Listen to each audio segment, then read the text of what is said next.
வணக்கம். என் பேர் டாக்டர் சுசித்ரா.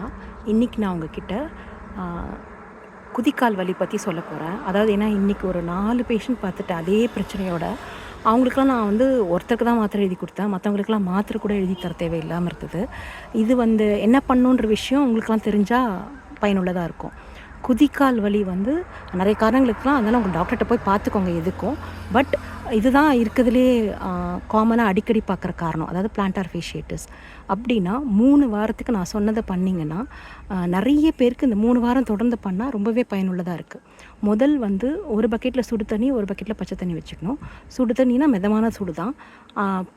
குதிக்கால் முக்கிற அளவுக்கு அது காலுக்குள்ளே, அந்த சுடு தண்ணிக்குள்ளே காலை வைக்கணும். ஒரு 5 நிமிஷம் சுடு தண்ணி, 5 நிமிஷம் பச்சை தண்ணி, திருப்பி 5 நிமிஷம் சுடு தண்ணியில் வைக்கணும். டைம் இல்லைன்னா 3 நிமிஷம் கூட பண்ணலாம். ஆனால் 3 ஸ்டெப்பும் பண்ணணும். அதாவது சுடு தண்ணி, பச்சை தண்ணி, திருப்பி சுடு தண்ணி, அந்த மாதிரி வைக்கணும். அப்புறம் ஸ்லிப்பர்ஸ் போட்டுக்கணும். சாஃப்டான செருப்பு போடணும், ஹார்டாக போடக்கூடாது. வீட்டுக்கு ஒரு ஜோடி வாங்கி வச்சுட்டு வீட்டுக்குள்ளே போடணும். வீட்டுக்குள்ளே போட முடியாதவங்க சாக்ஸ் மாதிரியாவது வீட்டுக்குள்ளே போட்டுட்டு நடக்கணும்.